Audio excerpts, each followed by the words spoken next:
You can have a wedding any time, Addie. This is my first baby. That's what my sister said, 6 weeks before I walked down the aisle in a garden full of empty chairs.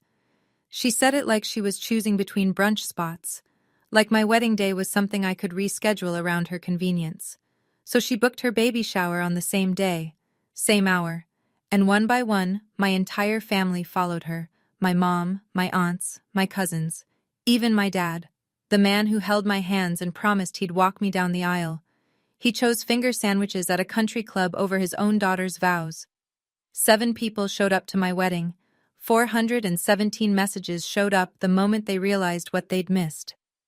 Before I go on, if this story hits close to home, take a moment to like and subscribe, but only if you genuinely connect. Drop a comment with where you're watching from and your local time. My name is Adeline Farrow. I'm 28. And now, let me take you back to 6 months before my wedding, to the Thanksgiving dinner where my father looked my husband in the eye and told him he'd never amount to anything. In the Farrow family, there was one rule nobody said out loud. Everything revolved around my sister, Colette. My father, Richard Farrow, spent 31 years as a branch manager at a regional bank in Hartford. Respectable, steady, the kind of man who wore the same 3 ties on rotation and called that discipline. My mother, Diane, stayed home, hosted book clubs, and made sure the house in Glastonbury always looked the part. White colonial, black shutters, hydrangeas along the walkway. From the outside, we looked like a postcard. From the inside, the math told a different story. Colette married Brett Whitfield 5 years ago. The Whitfields own a commercial real estate company in Fairfield County, or at least they did. At the time, Brett was golden. He bought Colette a Lexus SUV, a Cartier love bracelet, and, more importantly, he bought my parents' loyalty. Brett paid the mortgage on the Glastonbury house. He gave my mother a supplementary credit card. He funded the new kitchen renovation. And in return, the entire Farrow family treated Colette like she'd won the Nobel Prize for achievement. Colette hasn't earned a paycheck in 6 years. She calls herself a socialite and an event planner, though I've never seen evidence of either. But in my family, marrying well is the same as doing well. And then there was me, Adeline, the younger one, the one who freelanced as an illustrator, children's books, editorial art, the kind of work that doesn't come with a corner office or a business card. The one who lived in a rented studio in New Haven with paint-stained countertops and a second-hand couch. I never resented Colette for marrying rich. I resented that it made everyone forget I existed. I met Marcus Delaney at an art fair in New Haven 3 years ago. He was standing in front of one of his own paintings, a large oil piece of a woman reading on a fire escape in Brooklyn, the light catching her hair just right, and he was frowning at it like it owed him money. I laughed. He turned, and something in his eyes, this quiet, focused intensity, made me stop. Marcus is a contemporary realist painter. He works in oil, mostly portraits and urban landscapes, and he has the kind of talent that people in the art world describe as rare, and my family describes as not a real job. He sold pieces through small galleries and took commissions when they came. Some months were good. Some months, we ate a lot of pasta. But we were building something honest, and that mattered to me more than any quarterly bonus. My family never saw it that way. Thanksgiving, 8 months before the wedding, I brought Marcus to the Glastonbury house for dinner. Colette arrived in the Lexus, carrying 2 bottles of Napa Valley Cabernet. $200 a bottle, she made sure to mention. I brought a pie I'd baked from scratch. My mother placed the wine on the dining table with both hands like it was a sacrament. She didn't mention the pie. Over turkey, my father leaned toward Marcus with that particular smile, the one that pretends to be friendly. "So, Marcus," he said, "when are you getting a real job?" Brett chuckled from across the table. Colette tilted her head and said, "At least Adeline has someone, right?" Her voice soaked in pity. Marcus said nothing. He just reached under the table and squeezed my hand. What nobody knew, what I barely knew myself, was that Marcus had recently finished a large painting for a new client that our landlord Harold had introduced him to. I didn't ask questions. I didn't think it was important. It was the most important thing that had ever happened to us. Harold Brenton was the kind of man you'd walk past without noticing, unless you were paying attention. 67 years old, silver-haired, quiet. He wore the same corduroy jacket most days and drank his coffee black from a chipped mug that said Chelsea, NYC on the side. He owned the old Victorian on Elm Street in New Haven, where Marcus and I rented the ground-floor studio. $800 a month for a live workspace with 12-foot ceilings and north-facing windows, absurdly cheap, even by New Haven standards. When I asked Harold why the rent was so low, he shrugged and said, "I'd rather have artists in the building than accountants. No offense to accountants." To me, Harold was simply our landlord, a kind retired art guy who let us pay late once without charging a fee and who brought us tomatoes from his garden in August.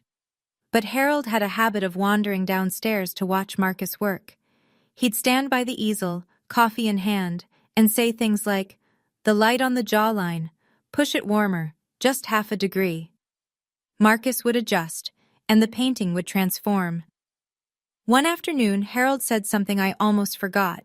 He told Marcus, "Your work reminds me of someone I used to represent who now sells for 6 figures." I smiled politely. I assumed he was being generous. Around the same time, Harold mentioned that a friend wanted to see more of Marcus's work. He asked if Marcus could photograph a few recent pieces and send them over.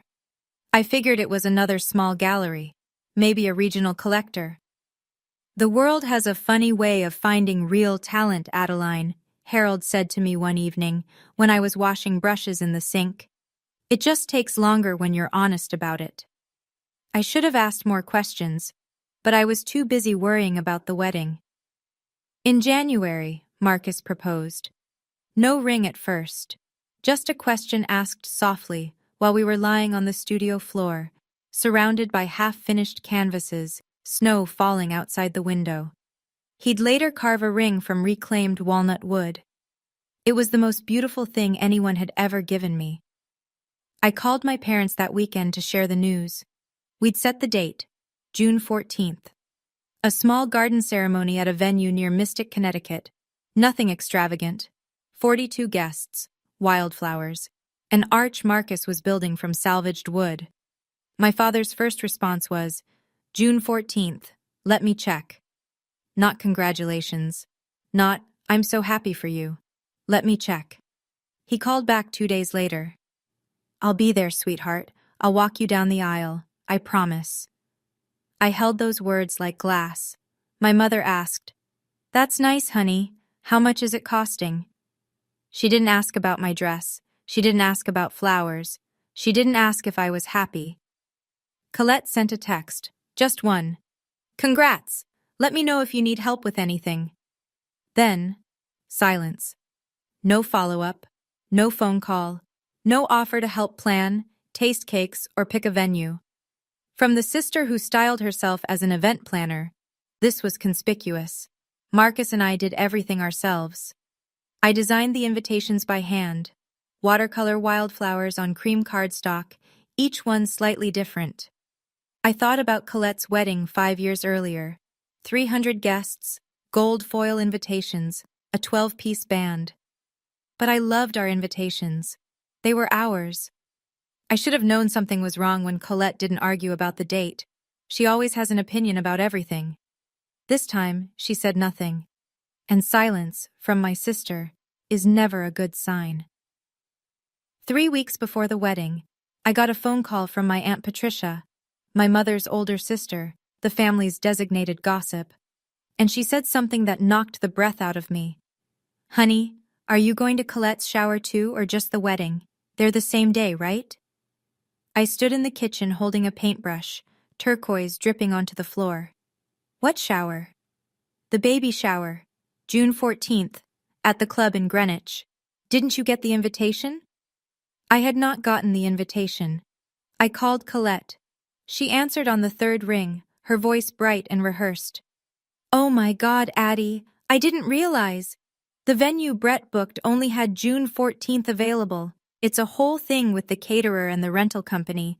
I can't move it now. But your wedding is in the afternoon, right? Maybe people can do both? My wedding was at 3 p.m. in Mystic. Colette's baby shower was at noon in Greenwich, an hour and a half away, minimum. No one could do both. She knew that. I knew that. The laws of geography knew that. The baby shower would be held at the Greenwich Country Club, valet parking, catered by a French restaurant in Stamford, monogrammed gift bags at every seat. Colette had told me the details as though she were describing someone else's event. As though it were unavoidable. An act of God. But here's the thing that settled in my stomach like a stone. When I checked with Aunt Patricia, she confirmed that Colette had sent the baby shower invitations 2 weeks before I mailed my save the dates. 2 weeks before. She'd known my wedding date for months. She chose it anyway. Addie, I'm so sorry, Colette said, her voice sweet as arsenic. But this is my first baby. You understand, right? You can have a wedding anytime. I called my mother first. Mom, you know my wedding is that day. A pause. The kind of pause that already contains the answer. I know, honey. But Colette really needs the family there. It's her first grandchild for your father and me. Can't you, maybe postpone a few weeks? I've already paid deposits, Mom. Non-refundable. We've sent invitations. Well, maybe not everyone needs to be at both. I'm sure some people will come to yours. Some people, to my wedding. Like it was an open mic night that might attract a few stragglers. I called my father next. He did what Richard Farrow always does when confronted with a problem. He deflected. Let me talk to your mother. We'll figure it out. He didn't call back for 3 days. I texted him. Dad, are you still walking me down the aisle? He read it. I saw the blue check mark. No reply. I called again, and again. On the 3rd attempt, he finally answered. Of course, sweetheart, I said I would. But the way he said it, the hollowness in his voice, the way the words came out like something he was reading off a cue card, I felt the ground shift beneath me. That week, I counted the RSVPs. Out of 38 family members invited, 22 had already responded with a no. Each of them, coincidentally, was going to Greenwich. I didn't beg. I want you to know that. I asked once. I asked clearly. And I told myself, their answer, the real one, the one spoken through silence and logistics, and maybe not everyone needs to be there, would tell me everything I needed to know about where I stood. It told me everything. Rachel, my best friend, an ER nurse who takes no one's nonsense and has known me since college, was the one who showed me the full picture. Rachel had been added to the Farrow family group chat years ago, back when my mother thought it was nice to include Adeline's friends. Nobody ever removed her. And because Rachel is Rachel, she screenshotted everything. She sat me down in the studio one evening and laid it out. Colette had called every single family member individually. Not a group text, not a casual mention. Individual, surgical phone calls designed to pull each person to her side. To my mother, Colette said, Mom, if you go to Adeline's wedding instead, I'll feel like you don't care about your first grandchild. To Aunt Patricia, Brett's mother is coming. If our side of the family doesn't show up, it'll be embarrassing. To my father, and this one Rachel had as a screenshot from the group chat, Colette wrote, Dad, Adeline will understand. She's used to being disappointed. She's used to being disappointed. My own sister. Typed that with her thumbs and pressed send. But the deepest cut was the financial one. Brett paid my parents' mortgage, $3,200 a month. He'd given my mother a credit card that covered groceries, clothing, salon visits. The Farrow family wasn't just emotionally dependent on Colette. They were financially leashed. Colette never said it directly, of course. She didn't need to. The implication lived in every gesture. If you cross me, the money stops. And my parents, who had built their retirement around Brett's generosity, couldn't afford to call the bluff. In the group chat, Rachel showed me one last message from Colette. Honestly, Adeline's wedding is so small it's barely an event. She's marrying a painter in a garden. It's not like there's a reception at the Ritz. I read it twice. Then I closed the phone. The night before I sent the final reminder to my family, Marcus and I sat together in the studio. The overhead lamp cast warm yellow light across half-finished canvases and jars of turpentine. Outside, the cicadas were starting up. Summer in New Haven sounds like a low hum that never stops. Marcus was cleaning brushes. He didn't look up when he spoke. "We don't need them to make this real, Adeline." A pause. "But I know you want your dad there." I didn't answer right away. I was staring at the canvas he'd been working on. A lone chair in an empty room, light pouring through a window. It wasn't meant to be about me, but it was.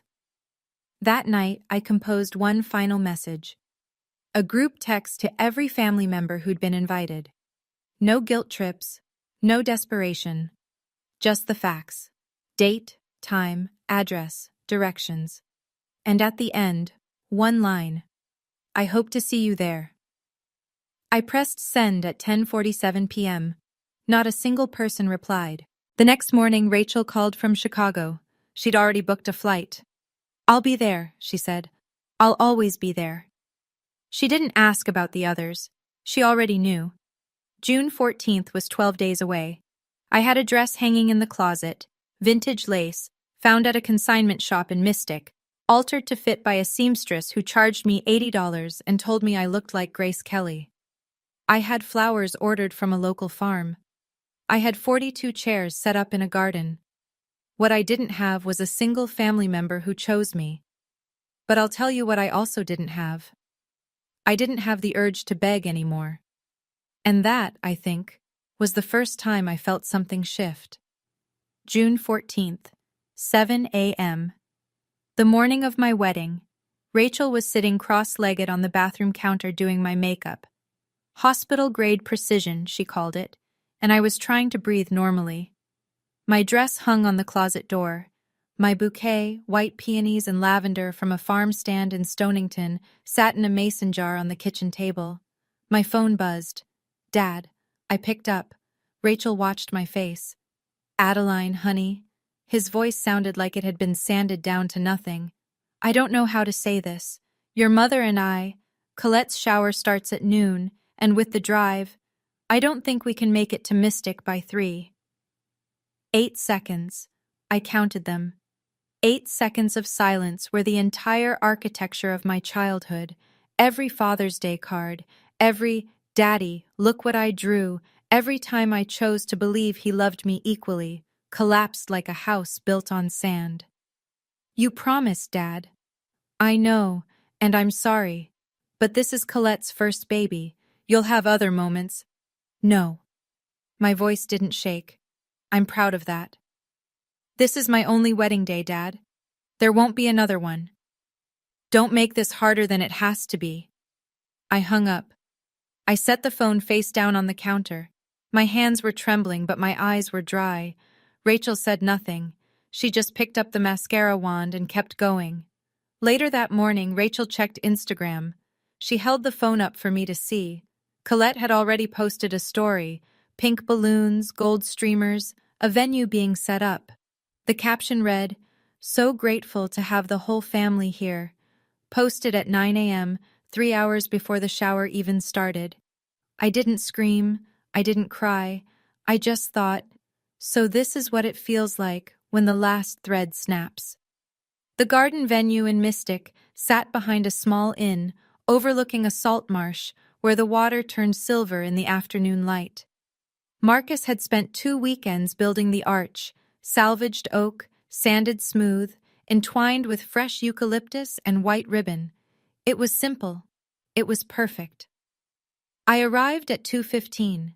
The chairs were already set up, 42 of them, white linen, each one with a sprig of lavender tied to the back.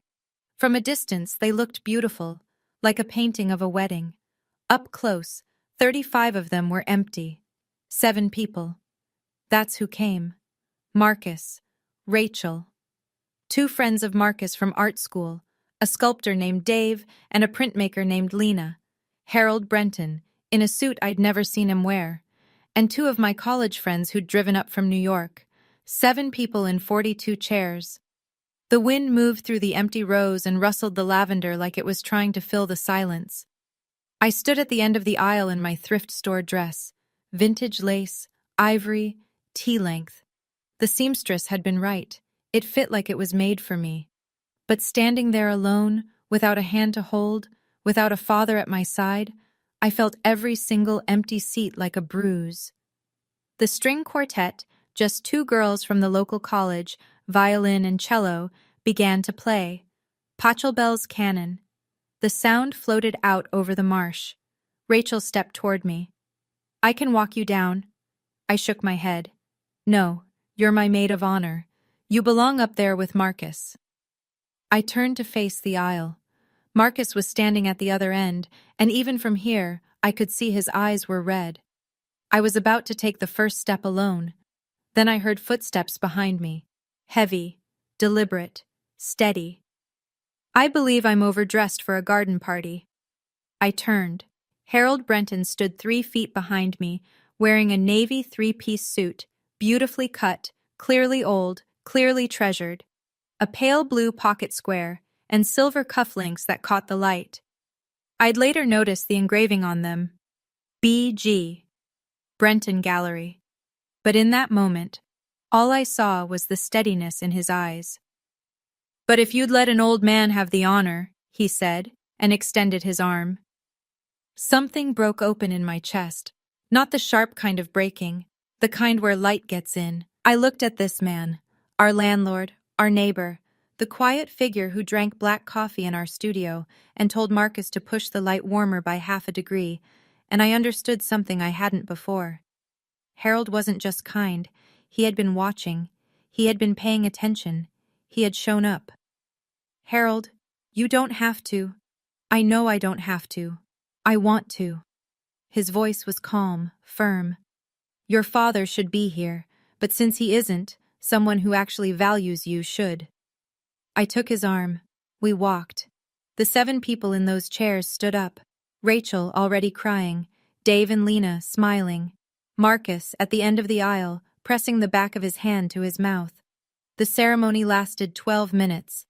Our officiant, a retired judge Marcus knew through a community art project, kept it short. We said our vows. Marcus had written his on a piece of canvas primed in gesso. I'd written mine on the back of one of my illustrations. We both cried. We both laughed. 7 people clapped. And in that garden, on that June afternoon, it was enough.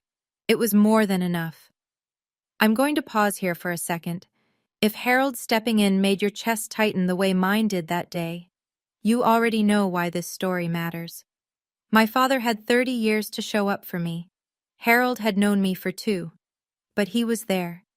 If you've ever had someone unexpected fill a space that family left empty, tell me about it in the comments. I read every single one. And if you want to see what happens next, because trust me, the story doesn't end at the altar, stay with me. After the ceremony, we held the reception in the same garden.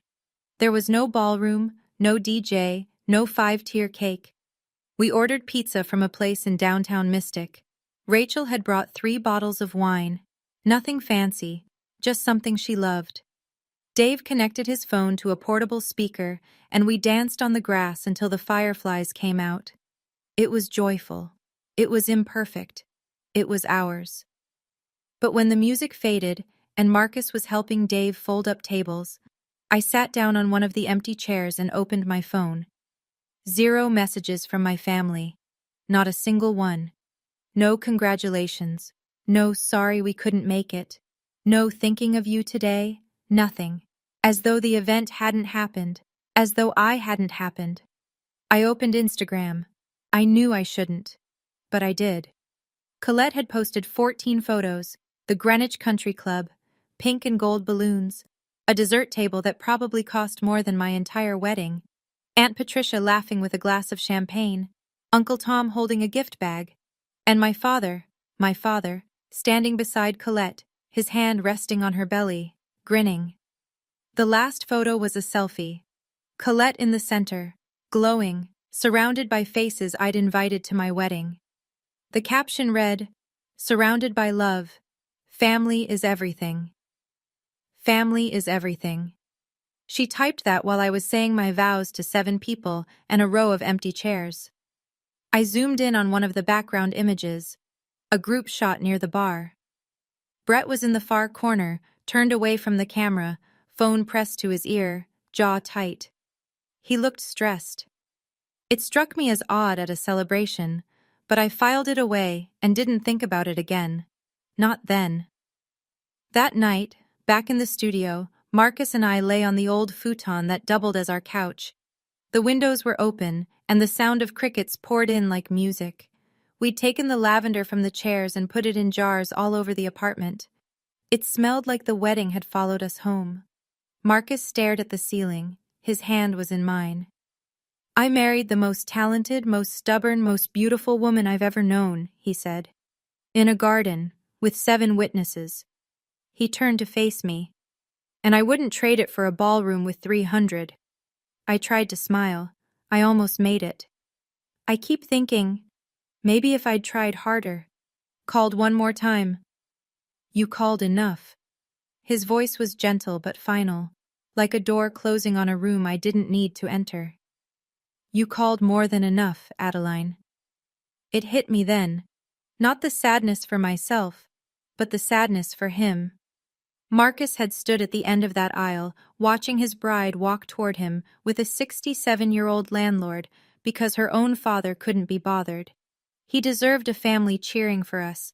He deserved better than empty chairs.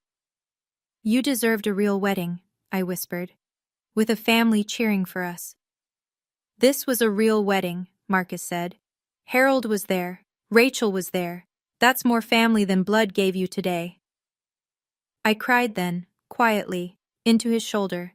Not because I was broken, but because I was tired of holding it all upright. I didn't know it then, but Marcus had a secret. Something Harold had helped him with over the past several months. Something he'd deliberately kept from me so our wedding day wouldn't be about money. Something that would change everything within weeks. A week passed, then another. Not a single member of my family reached out. On day 8, I sent one final message. I typed it carefully, read it 3 times, and pressed send. "Thank you for your silence. It told me everything your words never could. I won't be reaching out again. If you want to talk, you know where to find me." My mother replied 2 days later. "Adeline, don't be dramatic. We love you. Colette's shower was just bad timing." No apology, no acknowledgement, just the word dramatic, the Farrow family's favorite weapon against anyone who dares feel things out loud. I didn't respond. I muted the group chat, and I turned my attention to the only thing that had never let me down: the work. Marcus was painting again. Something new, something I hadn't seen from him before. He'd started a series he called The 7th Chair. Large format oils exploring absence in intimate spaces. A dinner table set for 8 with one chair slightly pulled back, untouched. A church pew, empty except for a folded program at one end. A row of white linen chairs in a garden, lavender on each one, 35 of them holding nothing but air. I knew what the paintings were about. He didn't need to explain. One afternoon, Harold came downstairs to see the work. He stood in front of the garden piece for a long time, his coffee going cold in his hand. Then he pulled out his phone and typed something. He didn't say who he was texting. I didn't ask. I stopped waiting for an apology that would never come, and I started building a life that didn't need one. But the truth was, without my knowing, something enormous was already being built, and it had Harold's fingerprints all over it. 2 weeks after the wedding, Harold invited Marcus and me upstairs for coffee, not the usual "stop by if you want," an actual invitation. He'd set out 3 mugs, a French press, and a cardboard box on the kitchen table. "Sit down," he said. "There's something I should have told you a long time ago." He opened the box. Inside were catalogs, exhibition catalogs from Brenton Gallery, Chelsea, New York City. There were articles clipped from Art News and Art Forum, photographs of Harold standing beside artists at openings, people I recognized from museum walls. I ran Brenton Gallery for 22 years, Harold said, setting a catalog in front of me.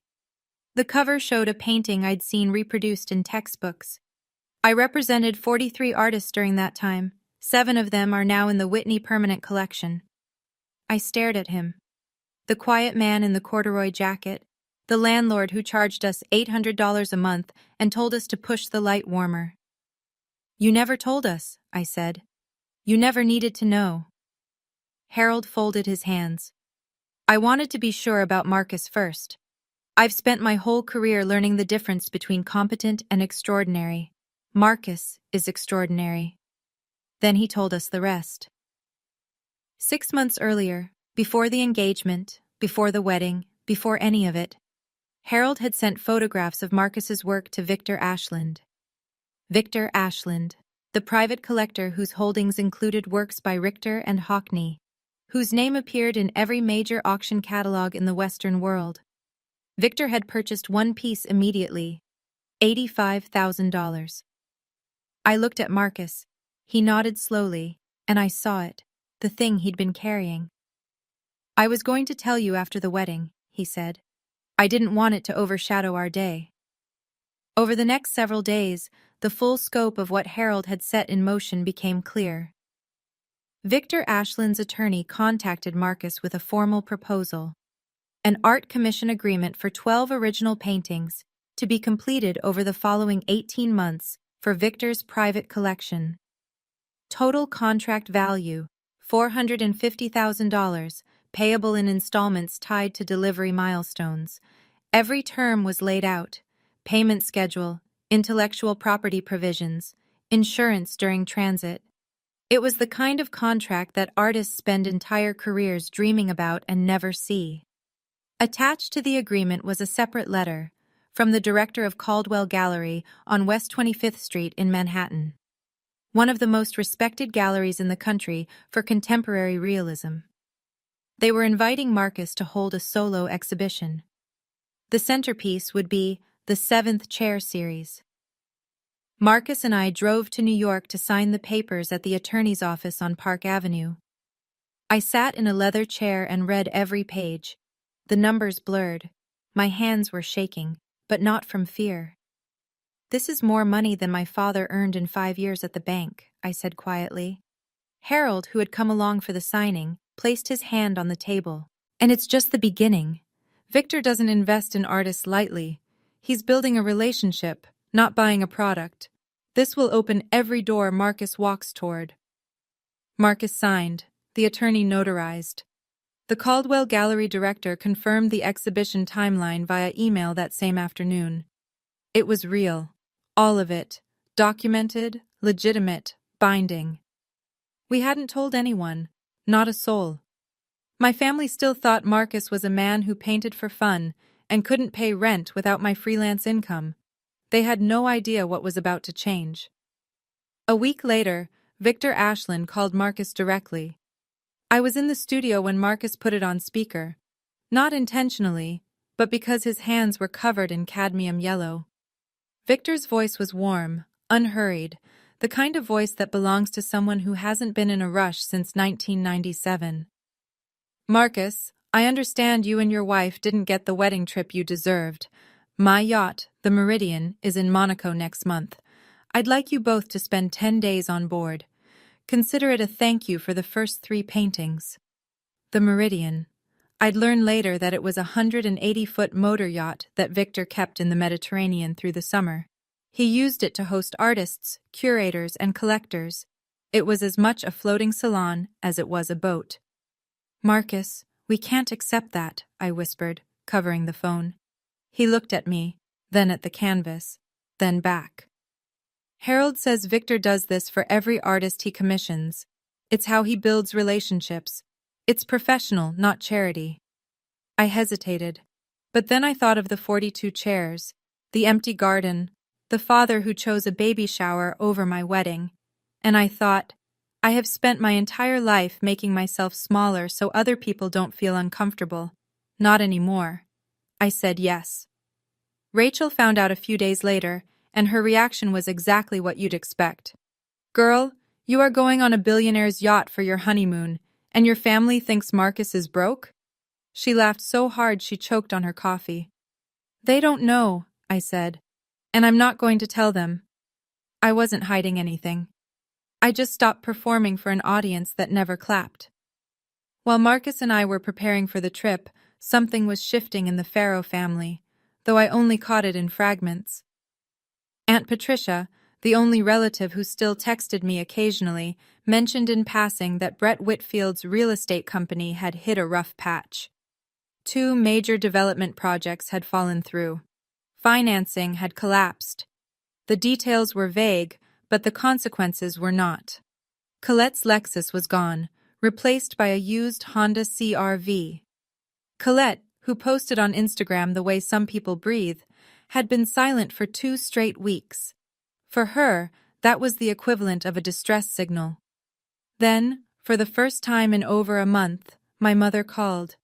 "Hi, honey, how are you?" Her voice had that particular brightness, the kind that's trying too hard. "Listen, do you and Marcus want to come to dinner this Sunday? Your father grilled last weekend and it was lovely. We'd love to see you." I leaned against the studio wall. "I'm busy, Mom." "Oh, okay." A pause. "Well, your father says hi." I hung up and stood there for a minute, phone warm in my hand, feeling the familiar weight of it. I knew exactly why she'd called. When Brett's money was flowing, I didn't exist. Now that it was drying up, the Farrow family was suddenly rediscovering their younger daughter. What none of them knew, what I didn't fully understand yet myself, was that 3 weeks later, a single photograph would make Brett Whitfield's money look like pocket change. I packed a suitcase. Marcus packed his sketchbooks. We flew to Nice on a Tuesday morning in July, and when we boarded the Meridian, I looked out at the Mediterranean and thought, this is what it feels like when the world finally catches up to you. The Meridian was not a boat. It was a floating cathedral. Our cabin had a private balcony that opened onto water so blue it looked artificial. The bathroom had marble floors, the sheets were Egyptian cotton, and someone had placed fresh gardenias on the nightstand before we arrived. I stood on the balcony the first morning, barefoot, wearing a linen dress I'd bought at a market in Nice for €40, and I watched the coastline of Monaco drift by like a painting Marcus hadn't gotten to yet. On the third evening, Victor hosted a dinner on the upper deck. 8 guests, 2 collectors from London, a curator from the Tate, a Berlin-based art critic, and their respective partners. The table was set with crystal and white linen. Candles flickered inside hurricane glass. The sky turned from orange to indigo while we ate. Victor stood and raised his glass. "I'd like to introduce Marcus Delaney, the most exciting realist painter I've encountered in 2 decades. His upcoming exhibition at Caldwell Gallery will be called The Seventh Chair. I think you'll find his work extraordinary." Marcus, seated beside me, described the concept: paintings about absence, about the empty spaces left behind by people who chose not to show up. He spoke quietly, without performance. The art critic from Berlin leaned forward. "This has Biennale potential," he said, and the table murmured in agreement. I sat next to my husband, silent, my hand resting on his knee. For the first time in my life, I was surrounded by people who recognized the value of what Marcus and I had built, not despite its quiet origin, but because of it. Before dessert, Victor found me alone by the railing. "Your husband is gifted," he said. "But I think you already knew that, long before anyone else did." "I did," I said. "Thank you for seeing it too." On the last evening aboard the Meridian, I did something I almost never do. I posted a photo on Instagram. I'm not a social media person. My account had maybe 200 followers, friends, a few illustration clients, some college acquaintances. I hadn't posted in months.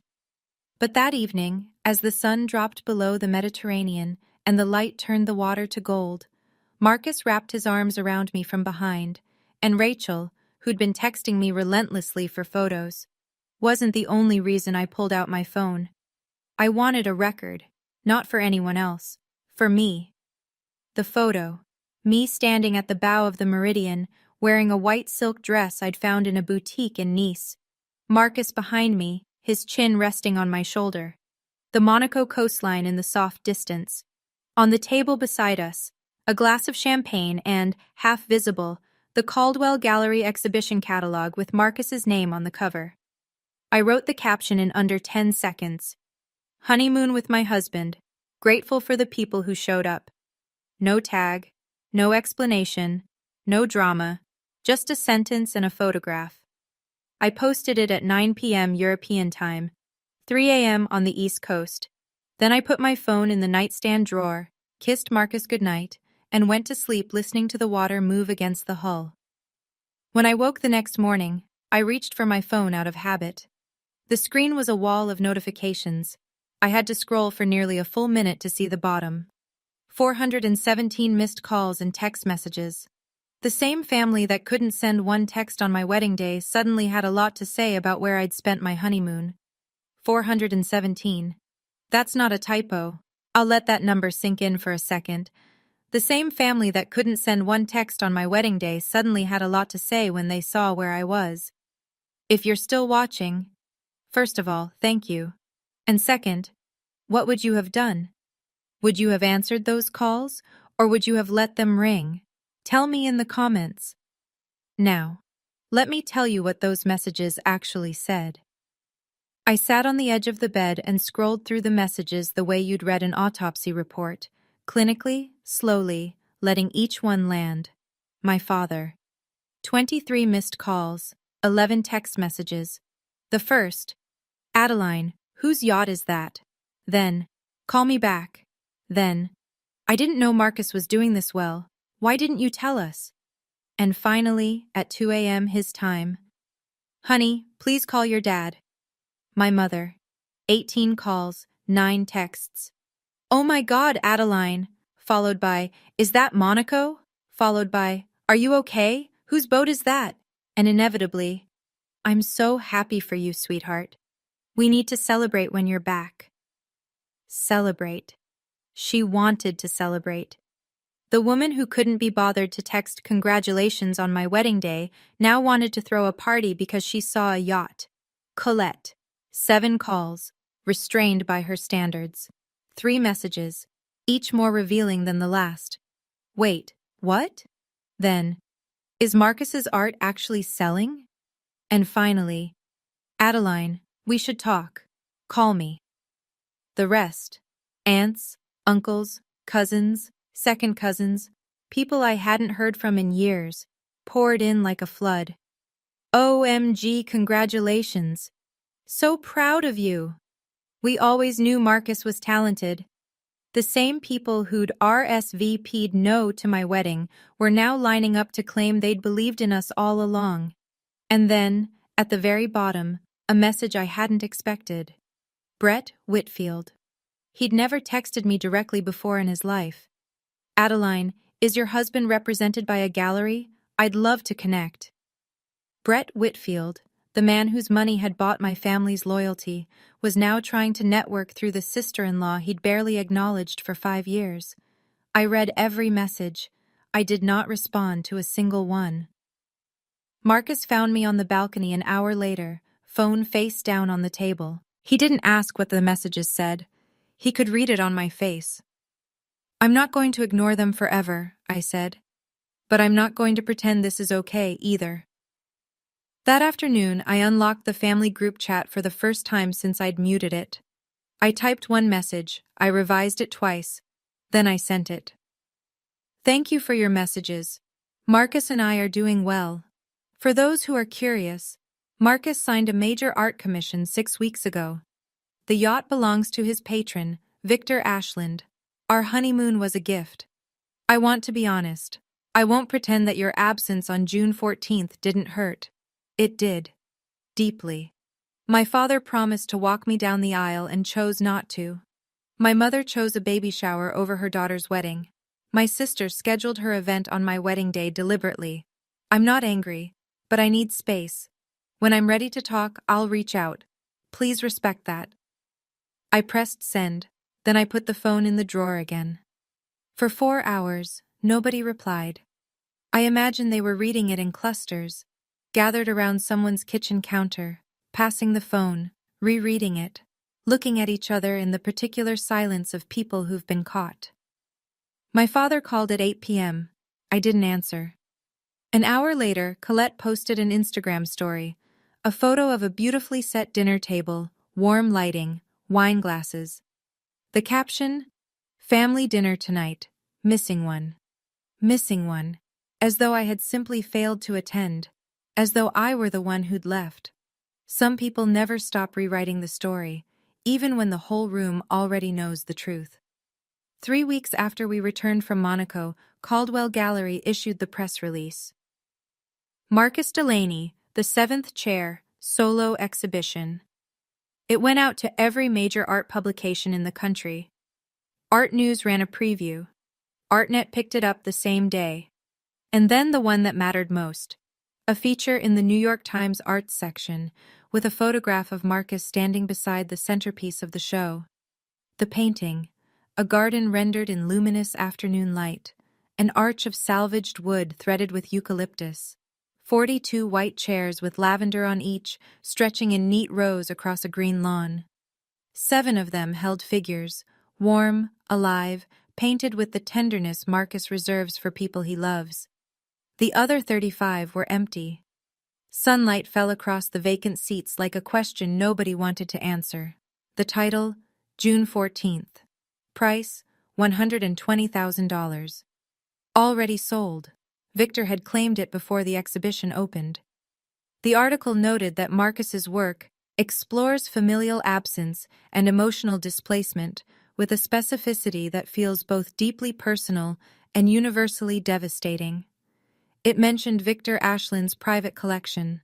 It mentioned Brenton Gallery's legacy. It used the word extraordinary.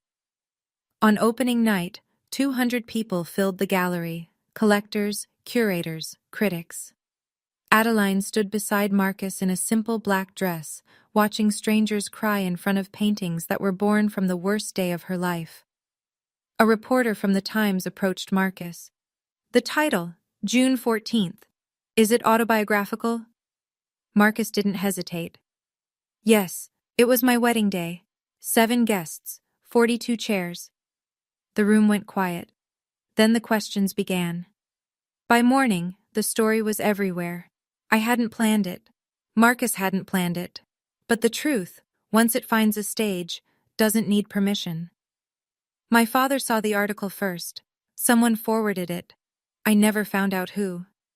But I can imagine him sitting at the kitchen table in Glastonbury, reading glasses on, the New York Times open on his iPad, and seeing those 42 chairs rendered in oil paint with the precision of a man who remembers every detail of the day his father-in-law didn't show up. My mother called. Her voice cracked in a way I hadn't heard before. Adeline, your father saw the painting. He hasn't spoken in hours. He just sits there. Mom, I didn't paint it, I said. Marcus did. He painted what happened. She didn't have a response for that. Colette's reaction was different. She wasn't sad. She was furious, not at herself, but at the exposure.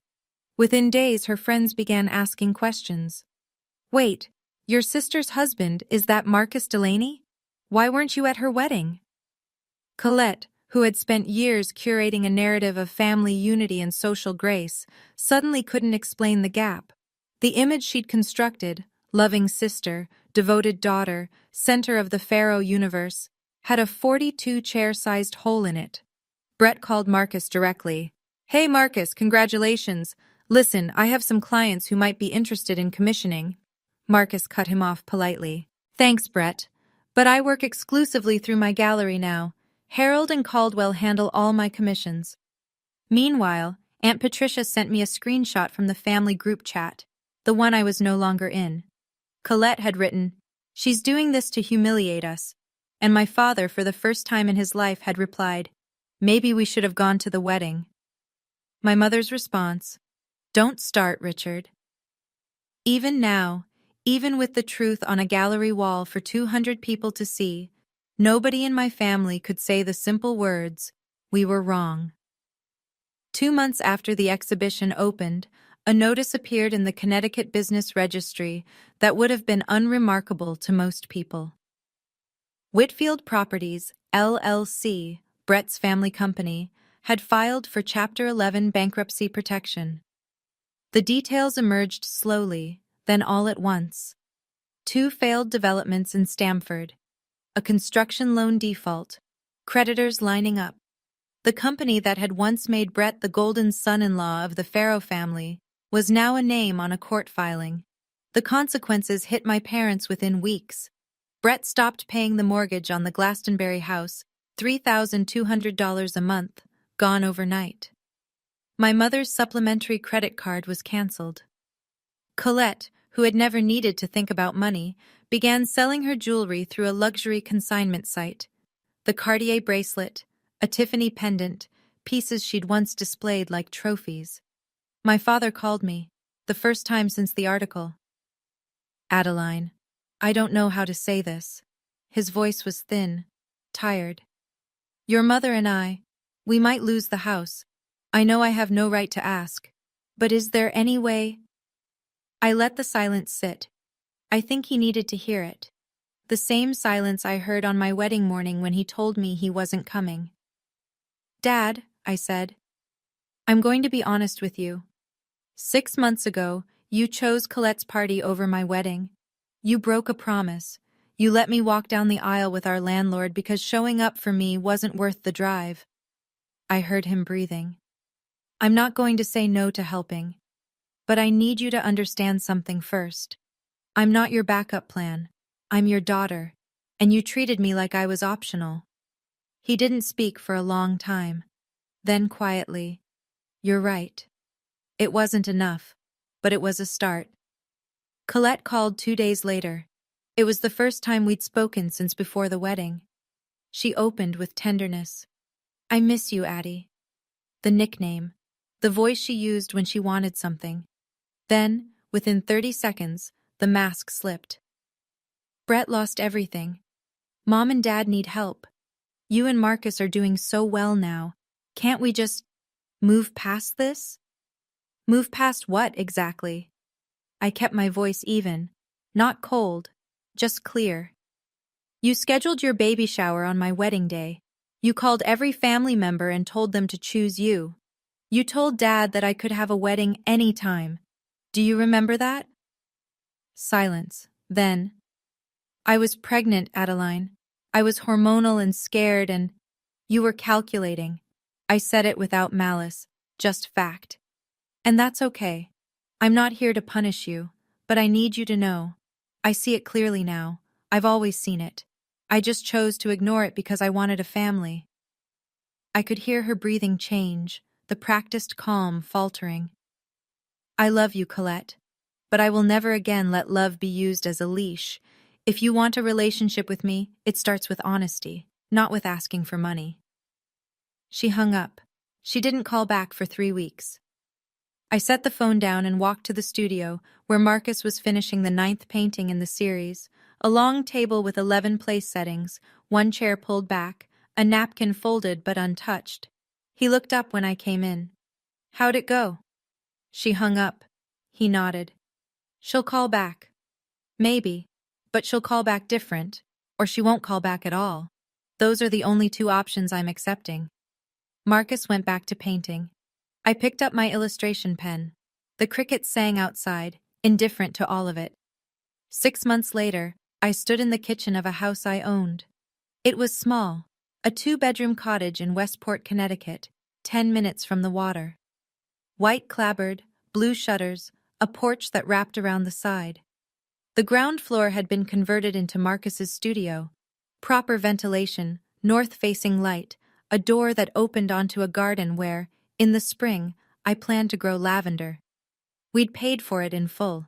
No mortgage, no help, no one's name on the deed but ours. Marcus had completed the 7th chair series, 12 paintings that had hung in Caldwell Gallery for 3 months. Nearly every piece sold. Total revenue exceeded $600,000, and the waiting list for his next series was already growing. Victor Ashland had offered a second commission. 2 European galleries had reached out. My own career had shifted too. A major children's book publisher had offered me a multi-book illustration contract after seeing my work at the Caldwell opening. Someone from their art department had attended and recognized my editorial style. The first book was about a little girl who plants a garden of wildflowers in a field where nothing was supposed to grow. I was illustrating it at the dining room table every morning while Marcus worked downstairs. Harold came for dinner every Sunday. He'd drive over from New Haven in his old Volvo, bring a bottle of wine, nothing expensive, always good, and sit at our table like he'd always been there. Because in every way that mattered, he had. One Sunday, I served roast chicken with herbs from the garden. Harold raised his glass.